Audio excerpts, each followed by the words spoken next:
حي على الفلاح.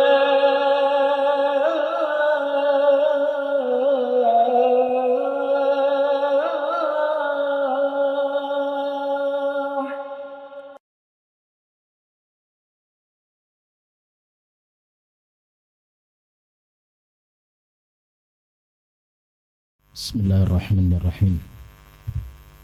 Assalamualaikum warahmatullahi wabarakatuh.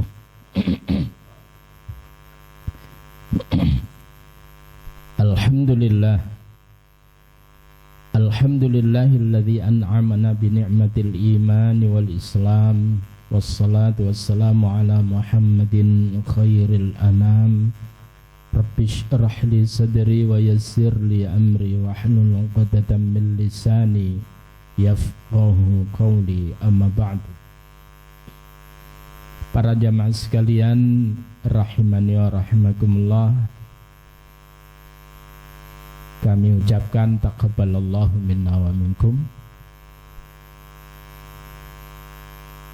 Amal-amal kita semuanya mudah-mudahan Allah senantiasa menerimanya. Alhamdulillah, pada pagi hari ini kita semuanya dikondisikan sehat walafiat oleh Allah, dan yang terpenting adalah kita diberi kesungguhan untuk bisa melangkah ke tempat yang mulia guna untuk menjalankan ibadah salat subuh serta rangkaian-rangkaian ibadah yang lainnya, dan dilanjut dengan thalabul ilm. Dengan thalabul ilmi ini mudah-mudahan Allah senantiasa mengangkat derajat kita. Allah ampuni setiap jengkal langkah kita, dan Allah mudahkan jalan kita menuju surganya. Salawat serta salam semoga senantiasa tercurahkan pada baginda Rasulullah Muhammad sallallahu alaihi wasallam, begitu juga keluarganya, para sahabatnya, dan kita selaku umatnya. Jamaah sekalian, mari kita awali kajian pada pagi hari ini dengan bacaan basmalah. Bismillahirrahmanirrahim. Kita adalah menuju kepada bab yang ke-136 tentang kedermawanan jiwa. Para jamaah sekalian rahimani wa rahimakumullah, begitu besar orang-orang yang memiliki jiwa dermawan itu, sehingga kalau kita lihat bahwa indikasi orang yang bertakwa itu adalah yang pertama, alladzina yunfiquna fis sarra wad dharra, sebagaimana disebutkan di dalam surah Ali Imran mulai lengkapnya ayat 133 sampai ayat yang ke-135.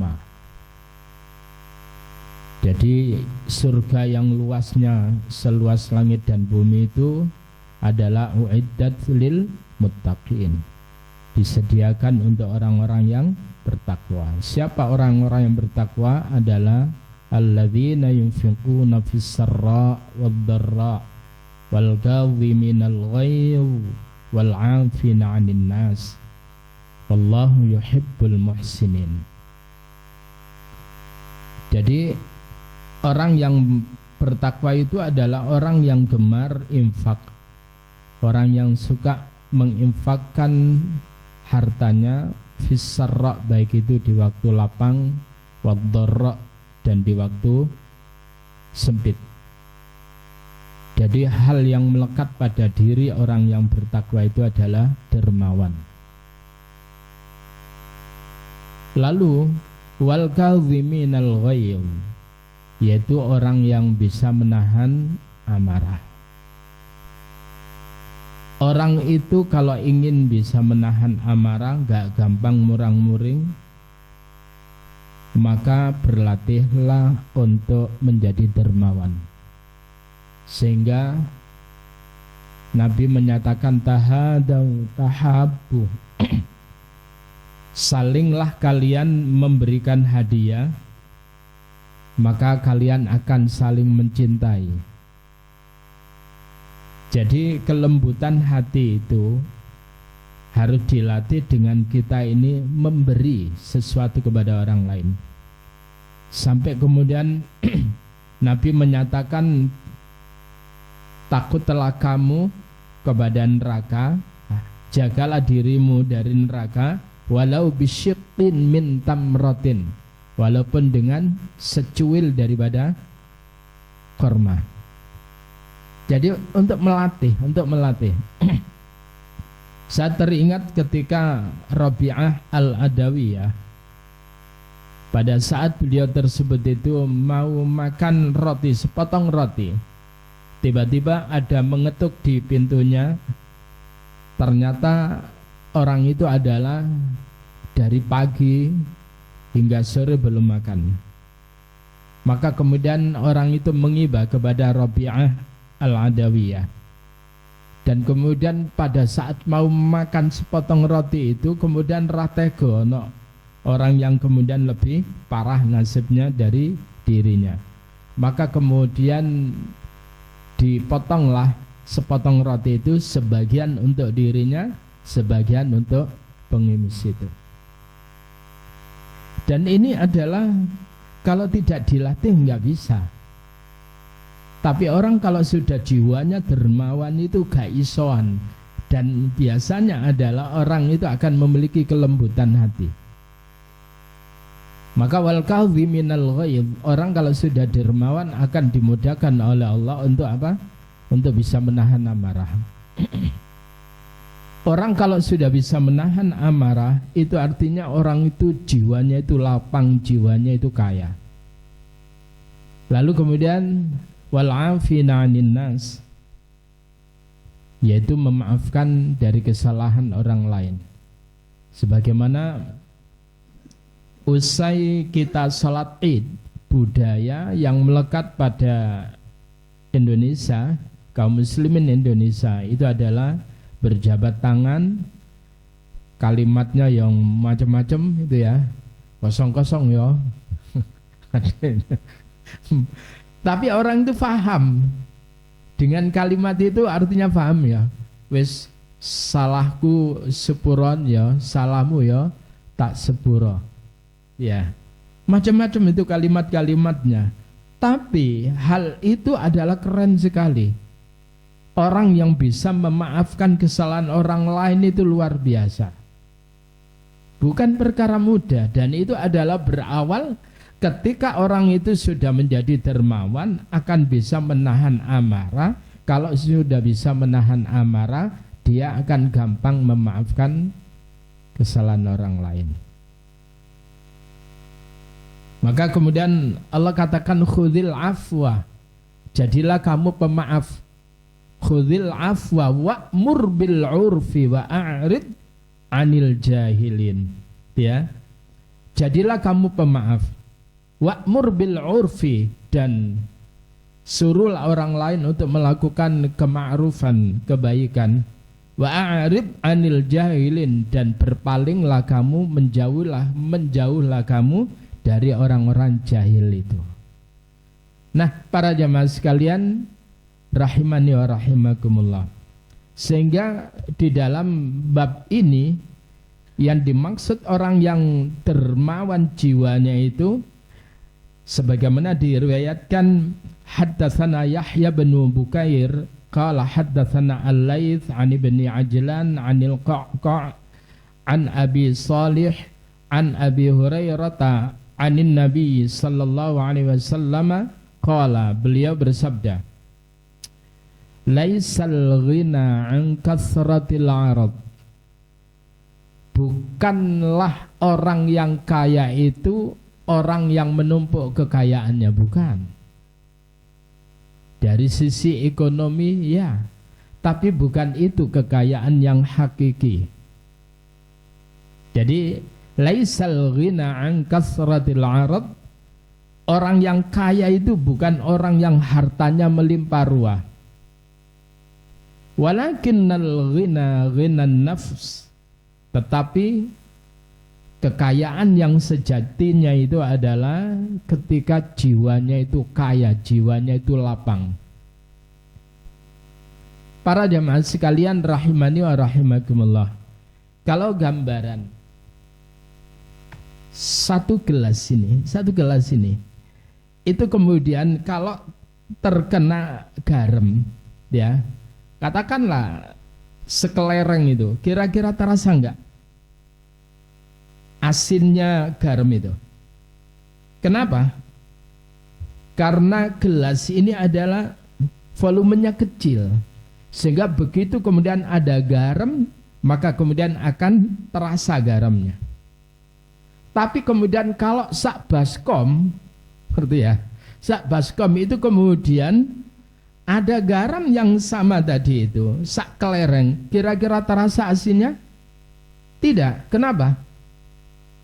Karena kemudian dibagi luas sehingga kemudian keasinannya itu adalah tidak terasa. Dan bagaimana kemudian kalau sekiranya itu ada lautan, saya katakan danau lah, kalau laut memang asin. Ini danau, itu kemudian diuncali garam sak truk, kira-kira danaunya tersebut itu jadi asin, Pak? Tidak. Artinya bahwa orang kalau jiwanya itu lapang, kalimat-kalimat yang buruk dari orang lain itu tidak mengendap pada dirinya. Enggak gampang dendam pada orang lain. Kenapa? Jiwanya itu lapang. Maka kalau kita lihat di dalam surah yang ke-25, surah Al-Furqan,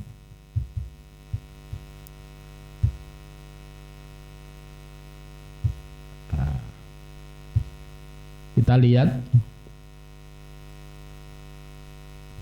pada ayat yang mulai yang 63 ya, ayat 63 aja. A'udzu billahi minasyaitonir rajim. Bismillahirrahmanirrahim. Wa ibadur rahmanil ladzina yamshuna 'alal ardi hauna wa idza khatabahumul jahiluna qalu salama. Wa ibadur rahman, dan hamba-hamba Allah yang maha rahman adalah alladzina, orang-orang yang yamshuna, mereka yang berjalan alal ardi, di atas bumi, haunan, dengan penuh kerendahan. Apapun jabatannya, berapapun kekayaannya, seberapa tinggi pun ilmunya, dia berjalan di atas bumi itu haunan, dengan kerendahan, bukan keangkuhan. Wa idza khatabahum, apabila berbicara kepada mereka, al-jahilun, orang-orang bodoh, orang-orang jahil. Jadi artinya orang jahil itu kalau ngomong kepada mereka, ngomongin yang enggak enak, qalu, maka kemudian mereka ibadur rahman itu berkata salaman, perkataan yang mendamaikan. Dan ini untuk mengaplikasikan ayat ini gampang apa enggak, Pak? Dilokke tapi sautannya enak. Sementara kita ketika Ramadan 10 hari yang terakhir kita dianjurkan baca apa, Pak? Allahumma innaka afuun tuhibbul afwa fa'fu anni. Allahumma ya Allah innaka afun, sesungguhnya engkau itu adalah pemaaf. Ya, tuhibbul afwa, engkau suka memaafkan. Fa'fu anni, maka maafkan aku. Atau fa'fu anna, maafkan kami. Jadi kita dilatih itu sebetulnya dengan kalimat itu agar supaya kita tertulari sifat Allah al-afu yang mudah memaafkan tadi itu. Karena Rasulullah sallallahu alaihi wasallam sampai mengatakan apa? Takhallaqu bi akhlaqillah. Berakhlaklah kamu dengan akhlak Allah. Di antara lain adalah al-afu. Kita berlatih untuk bisa memaafkan orang lain. Nah, para jamaah sekalian rahimani wa rahimakumullah. Sehingga ketika orang itu jiwanya lapang, mudah memaafkan, maka itulah orang yang kaya yang sejatinya itu. Bukan orang yang hartanya melimpah ruah. Jadi bahasa saya yang penting itu adalah jiwanya lapang, walaupun sempan itu kaya raya nggak apa-apa. Gitu Pak ya.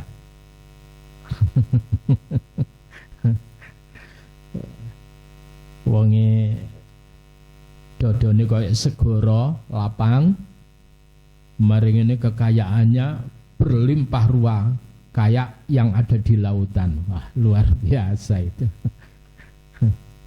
Para jamaah sekalian rahimani wa rahimakumullah. Orang itu apa yang menjadikan yang pertama orang itu kaya jiwanya itu, lapang jiwanya, adanya rasa syukur kepada Allah. Adanya rasa syukur kepada Allah. Maka kemudian kalau ada ungkapan wa may yashkur fa innama yashkuru li nafsihi. Barang siapa orang yang bersyukur, maka sesungguhnya hanyalah dia itu adalah bersyukur, manfaatnya adalah untuk dirinya. Kita ini bersyukur ini adalah bukan untuk Allah, tapi kembalinya syukur itu adalah manfaatnya untuk kita semuanya.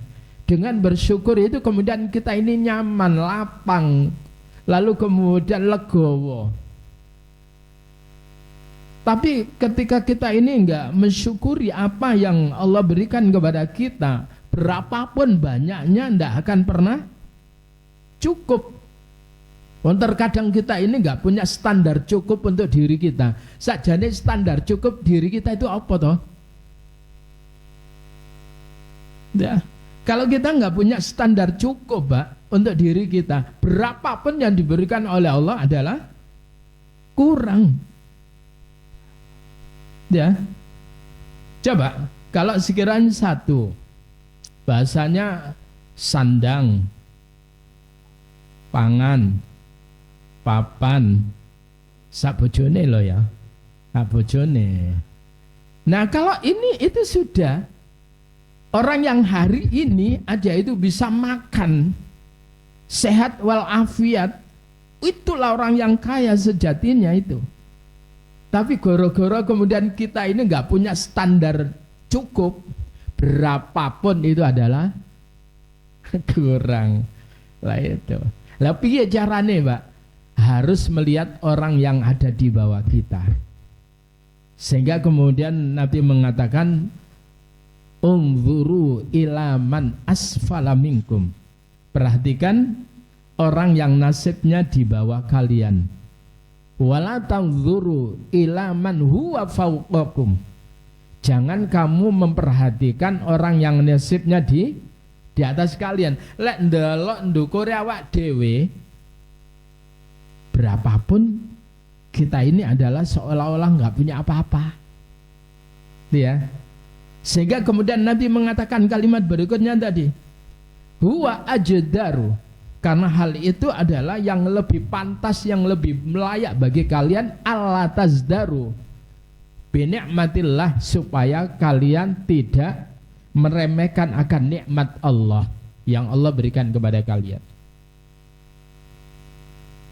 Jadi sukalah melihat orang yang nasibnya di bawah. Maka para jamaah sekalian rahimani wa rahimakumullah, ketika kita ini beranjang sana, ketika beridul fitri, sing Surabaya nang ngene desa, sing desa nang ngene kutha, lha ngono to Pak. Ya, mari ini kemudian orang kota itu lantaran kemudian gengsi lek mulai mobile penyok kabeh, lalu kemudian rencar. Ya, lalu kemudian ke desa, orang desa ndelok mobile awak dhewe sukses. Kebanyakan orang menilai sukses itu apa, Pak? Nah, seweneng awak dhewe, padahal iku duduk nggene dhewe.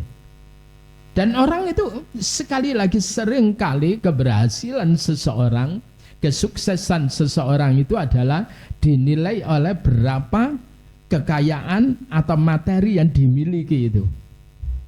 Bukan itu, Pak. Bukan. Ya.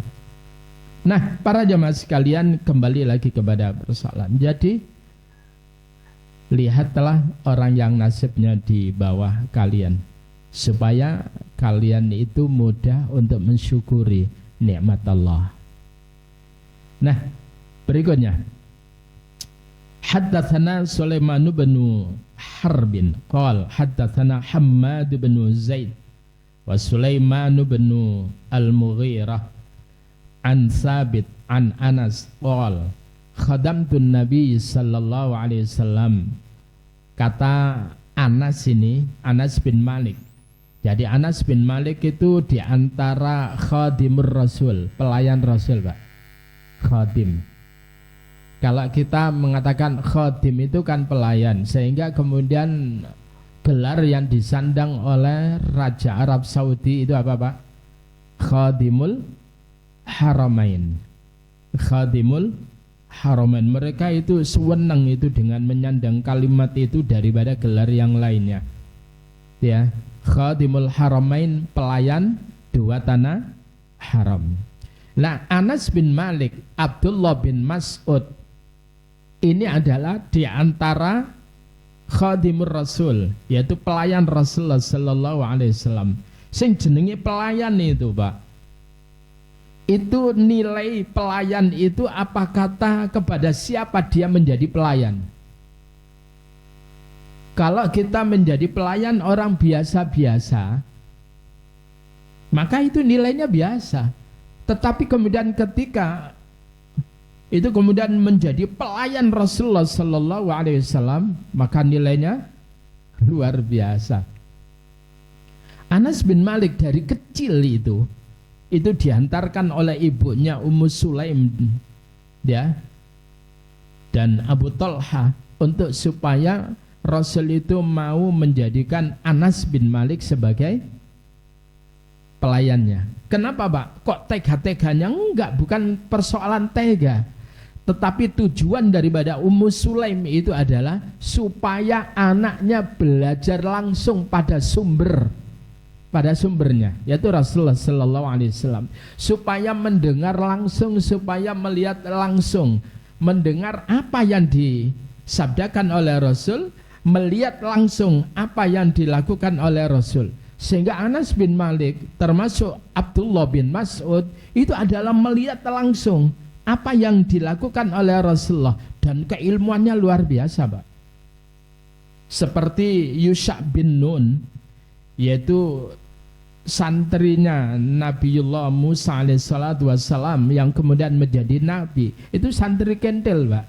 Kemana-mana sampai kemudian ketika berjumpa dengan Khidir, dia itu kemudian Yusha bin Nun ini akan mengantarkan Nabi Musa. Jadi pelayan ini, Pak, jangan diremehkan. Kepada siapa orang itu melayani, ya. Nah, lalu kemudian apa? Anas mengatakan khadamtun Nabiyya sallallahu alaihi wasallam 10 sinin. Aku ini menjadi pelayan, aku telah melayani Rasulullah sallallahu alaihi wasallam selama 10 tahun. Berarti posisinya di Madinah, Pak.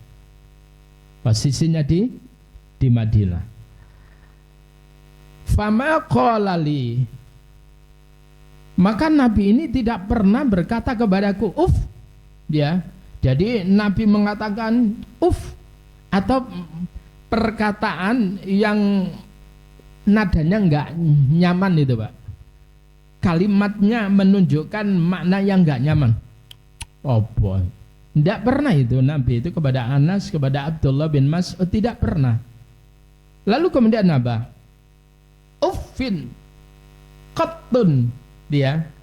Jadi Nabi tidak pernah didengar oleh Anas bin Malik sampai mengatakan ya, sama sekali tidak pernah. Lalu kemudian apa? Wa ma qala li syai'in lam af'alhu. Ya.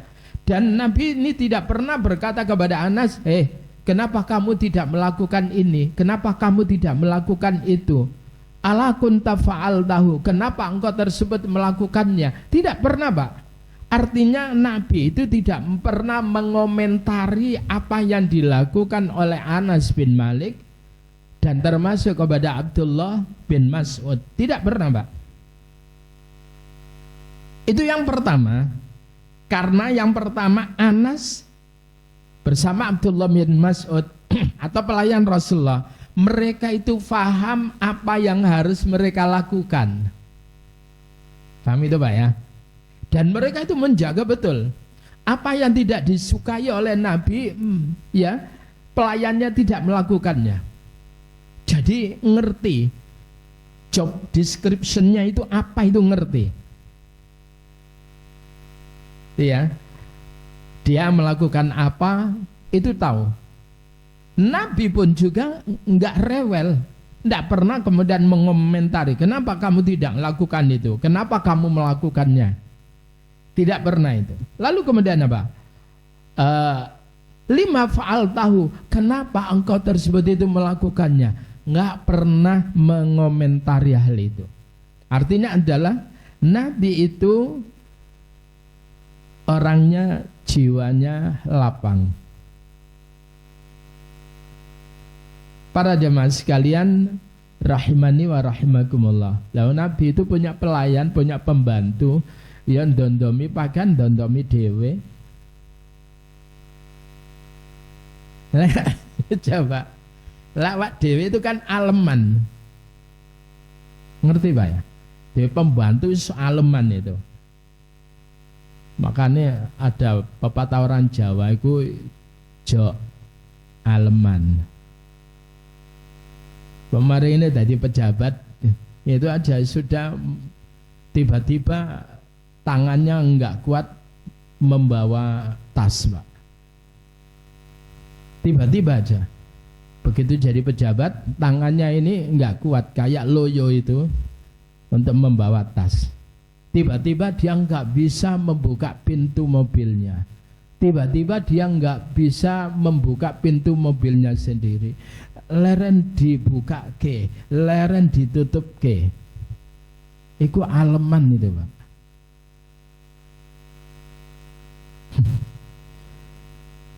Nah, para jamaah sekalian rahimani wa rahimakumullah, ini jadi Nabi itu kemudian ndak merono wes opo ae sampeanku mestine kudu bersih sudu enggak.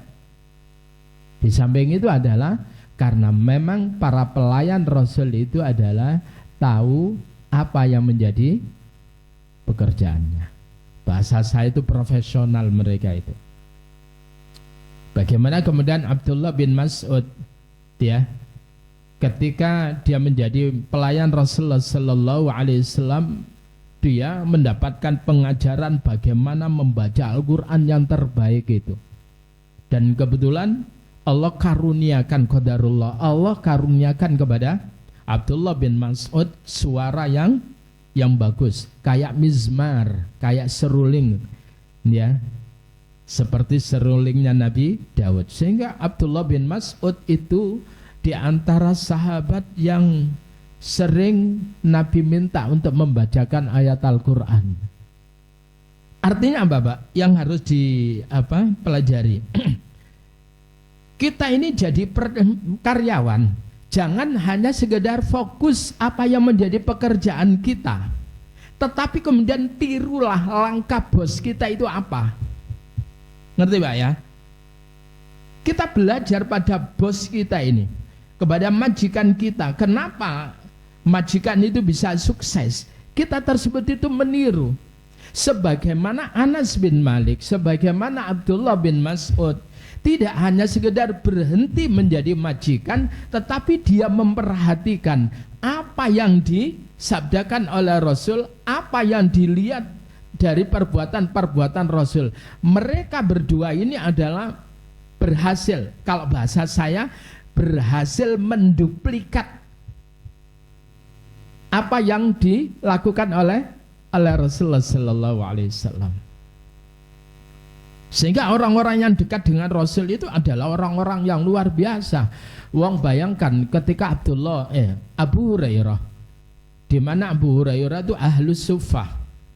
Jadi orang yang miskin yang kemudian dikasih tempat di tepi daripada Masjid Nabawi itu ada ruang-ruang itu. Itu kemudian Abu Hurairah karena kentil sama Nabi, gimana Pak? Dia menjadi periwayat hadis yang luar biasa banyak. Jadi artinya adalah mereka itu mentalnya adalah pembelajar. Ya, mentalnya adalah pembelajar. Karena ada orang itu yang kemudian menjadi pelayan tapi gak gelem belajar tentang kesuksesan majikannya. Ada orang itu kemudian menjadi pelayan ustadz. Wis nenggene kalau bahasa pesantren itu ngawulo nenggene kiai ini. Tapi enggak pernah belajar tentang apa yang diajarkan oleh kiainya itu. Sehingga kemudian mati urip ya tetap jadi pelayan. Ya kan karena apa? Mentalnya bukan pembelajar. Ya. Nah, para jamaah sekalian rahimani wa rahimakumullah. Tentang apa tadi? Dermawan itu Pak. Jadi dermawan itu yo lapangnya hati. Allah itu suka sekali kepada orang yang dermawan itu. Kalau kita lihat tadi di ujung ayat yang ke-134 ya, ada kalimat apa Pak? Ali Imran tadi, wallahu yuhibbul muhsinin. Allah itu mencintai orang-orang yang lekat dengan kebaikan, orang-orang yang suka melakukan kebaikan. Sehingga kalau Nabi itu mengatakan begini, Nabi mengatakan as-sakhiyu, pakai kha ya, as-sakhiyu, orang yang dermawan itu adalah qaribum minallah, dekat dari Allah. Wa qaribun minan nas, dekat dari qaribun minal jannah, dekat dari surga. Wa qaribun minan nas, dekat dari manusia. Wa ba'idun minan nar, dan jauh dari neraka. Coba ya. Jadi orang yang dermawan itu dekat sekali dengan Allah Subhanahu wa taala, dekat swargane ya cedek ambek menungso. Manusia itu pada seneng kalau lihat orang dermawan. Tapi menungso ambek ndelok wong medit gimana, Pak? Saking mau wedite, maune ngemut permen, karena permennya itu manis, lalu kemudian ngidu, iku wis eman, Mbak. Meludahnya karena masih ada manisnya itu eman itu. Iku lek gak mau wedit pol gak iso itu, Pak. Lalu kemudian apa? Wal bakhilu, sedang orang yang bakhil itu ba'idun minallah, jauh dari Allah. Wa ba'idun minal jannah, jauh dari surga. Wa ba'idun minan nas, jauh dari manusia. Wa qaribum minan nar, dan dekat dari neraka. Nah itu, Pak. Jadi Allah itu enggak suka pada orang yang medit itu. Maka Allah berkali-kali mengingatkan kepada kita, kalau kita lihat Al-Quran itu, wa may yuqa syuhha nafsihi fa ulaika humul muflihun. Siapa orang yang memelihara dirinya, artinya menjauhkan dirinya dari apa? Dari kebakhilan itu, fa ulaika humul muflihun, maka mereka itu adalah orang yang beruntung. Orang yang beruntung itu adalah orang yang jauh dari kebakhilan. Nah, para jamaah sekalian rahimani wa rahimakumullah. Kita lihat berikutnya. Haddatsana Ibnu Abi Al-Aswad telah menceritakan kepada kami, yaitu Ibnu Abi Al-Aswad qala haddatsana Abdul Malik bin Amr qala haddatsana Sahhamah Ibn Abdurrahman ibn al-Asam qal sami'tu Anas bin Malik, aku mendengar Anas bin Malik yaqulu, ia berkata, kana Nabi sallallahu alaihi wasallam, adalah Nabi Muhammad sallallahu alaihi wasallam, Nabi itu adalah rahiman, Nabi itu penyayang, Pak. Nabi itu adalah penyayang. Dalam Al-Quran ada kalimat wa kana bil mu'minina rahimah, dan adalah Nabi itu kepada orang-orang yang beriman itu adalah rahiman, yaitu sangat penyayang. Lalu kemudian apa? Wa kana la ya'tihi ahadun illa wa'adahu. Jadi Nabi itu kemudian mengatakan seorang tidak mendatanginya kecuali akan dijanjikannya. Ya, la ya'tihi, tidaklah datang kepada Nabi ahadun seseorang illa wa'adahu, melainkan Nabi itu akan menjanjikannya. Dan kalau Nabi itu kalau janji itu kemudian akan ditepati. Ya, ya Rasul, saya nanti akan ke sana. Nah, ini ada suatu ketika seorang sahabat memiliki istri yang sambat. Sambat itu apa, Pak? Mengadu. Kenapa? Karena suaminya ini seweneng, Mbak. Kalau ngundang konco-konco ini bertamu di rumahnya. Gitu ya. Lalu kemudian karena istrinya yang melayani, sing nyiapne makanan, minuman, pawegel kabeh, Pak. Akhirnya kemudian datang kepada Nabi. Datang kepada Nabi, kemudian mengatakan, ya Rasul, saya itu capek, bahasanya itu, capek ya Rasul. Kenapa? Suamiku tuh loh hobinya, ya, nerima tamu, seweneng itu kalau tamu. Iya, seweneng ya Rasul, sing bagian belakang ini ya Rasul, pawegel. Lalu kemudian apa? Oh gitu. Ya. Nanti katakan, nanti saya akan datang ke rumahmu. Ya. Kira-kira, Pak, ketika wanita ini kemudian mendengar bahwa Nabi itu datang ke rumahnya, apa? Waduh, untuk tamu lagi apa gitu, Pak? Gimana, Pak? Kedatangan Rasulullah gimana? Kapan ya Rasul? Bahasa sekarang itu, ya Rasul, coba ya Rasul, kalimat jenengan tak rekam. Rame wong saiki, Pak. Sosmed itu. Akhirnya kemudian apa? Ditepati oleh Nabi, hari yang telah disepakati itu Nabi itu datang, dan perempuan itu sibuk untuk kemudian memberikan pasugatan kepada Nabi Muhammad sallallahu alaihi wasallam. Jadi lah ono tamu itu apa, Pak? Gupuh dia, gupuh oleh ngelayani. Kan ada orang menerima tamu itu dingin, ya, tamune dibiarkan, ora disemanggakne. Bahkan kemudian makanan iku didelok iku tamu iki model kaya apa? Oh, wong melarat, sandal jepit tipis pisan, marene disuguhi marning sing wis suwe, padahal untune wis copot kabeh. Terus dengan kedusnya mengatakan, panganan niku suguhi kok gak dipangan. Minuman itu juga ya air bening. Umbien niku soro iku mau saku nang mburi kok gak diombe. Cekak tapi sengak itu. Nah, Nabi Enggak begitu, Pak.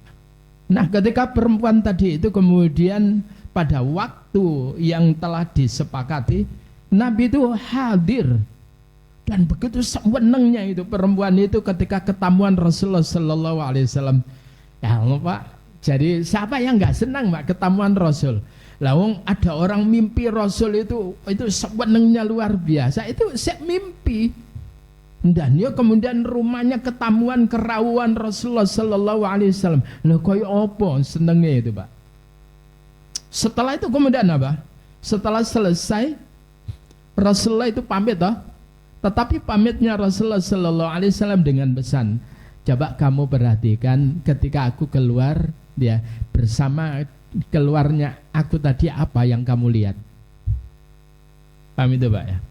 Maka kemudian begitu Rasulullah itu keluar, maka bersama dengan Rasul itu adalah bahasa saya paling enak itu segala keburukan-keburukan itu kemudian keluar. Ya. Jadi artinya tamu itu membawa keberkahan. Tamu itu adalah membawa keberkahan. Tapi lek awak dhewe dadi tamu ya sing ngerti kondisine sing ditamoni. Lek wis ngantuk aja nemen-nemen terus we nang kene kono. Sakno. Gitu, Pak, ya. Sakno kudu ngerti. Jadi aja rumangsa bisa ning bisa rumangsa. Itu, Pak, ya. Itu kalimat yang luar biasa. Nah, saya kira itu yang bisa kita pelajari. Insya Allah nanti kalimat berikutnya kita akan lanjutkan di pertemuan yang akan datang. Kita akhiri dengan doa kafaratul majlis. Subhanakallahumma wa bihamdika asyhadu an la ilaha illa anta astaghfiruka wa atubu ilaik. Subhanakallahumma wa bihamdika asyhadu an la ilaha illa anta astaghfiruka wa atubu ilaik. Allahumma inna nas'aluka ilman nafi'a wa rizqan thayyiba wa amalan mutaqabbala. Allahumma faqihna fid din wa 'allimna ta'wil walhamdulillahi rabbil alamin. Kurang lebihnya mohon maaf. Assalamualaikum warahmatullahi wabarakatuh.